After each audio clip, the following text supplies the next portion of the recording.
Mimi ndio executive director wa Media Forum. Sisi leo tuko hapa katika kaunti ya Kisii, tunazungumza na wakereketo wenzetu ambao wanashughulikia masuala ya kijamii mtaani yetu. Cha mno leo tunazungumzia masuala ya citizenship, nationality ama uraia.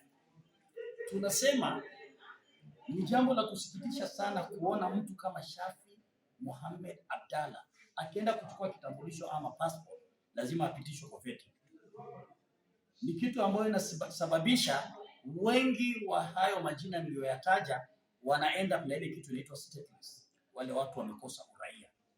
So hivi majuzi tunamshukuru sana rais kwa kuja mwezi wa Ramadhani na kusema hii vetting itaondolewa. Hiyo ni shukrani tunatoa. Lakini mwaka iliyoisha pia rais alisema hivyo hivyo. Wakati wa campaign pia rais alisema hivyo hivyo. Tunataka tuone matokeo ya sasa kama yatakamilika.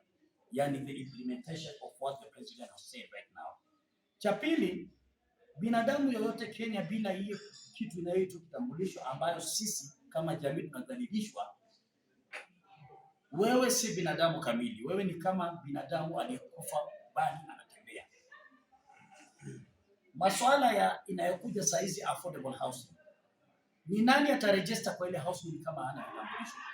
Shida ya Wanubi saa hii wengi, kuna watu nimetoka Bungoma, nimepata mama wa miaka 57 bado she's chasing after the ID card up to date. Sasa kesho masuala ya manyumba inakuja, ataregister kwa hiyo nyumba na nini?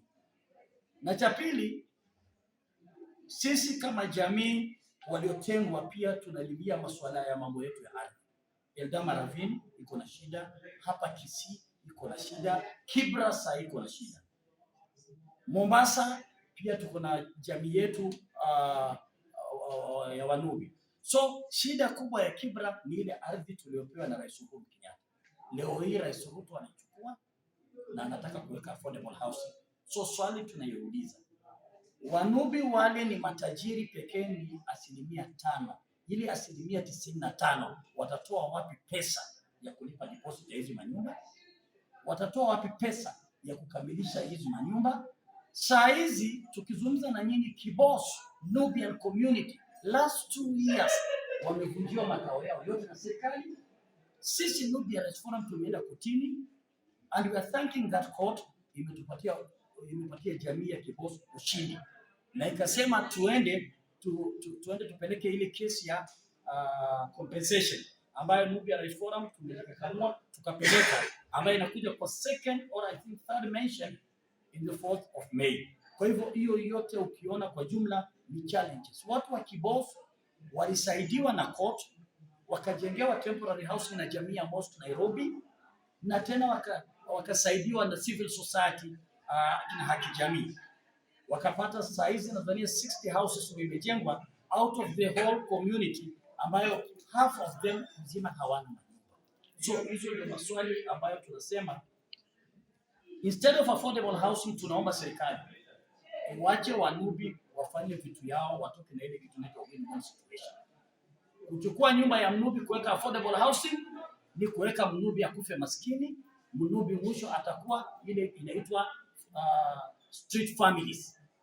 Kwa hivyo tunataka serikali ifanye kazi yake kwa njia ya haki, kwa njia ya uadilifu na ifuate sheria. Edna Kerubo, I'm a Nubian Rights Forum ambassador.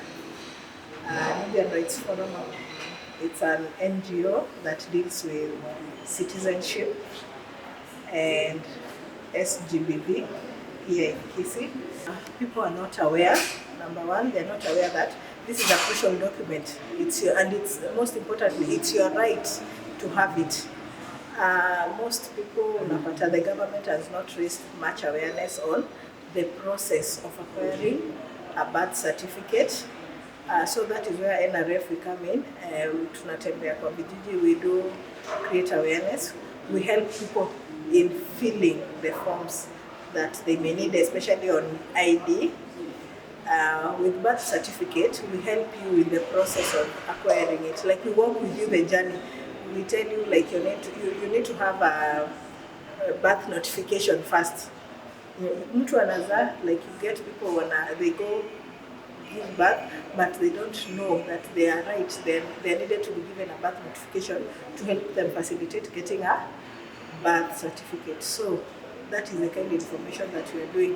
When it comes to identification cards, it's also a big challenge, especially with you find like a parent has no identification card, and this is an identification card, and this is a requirement where if you're needed, if I'm 18 years and I'm needed to apply for an ID, I'm needed to give a copy of a parent's ID.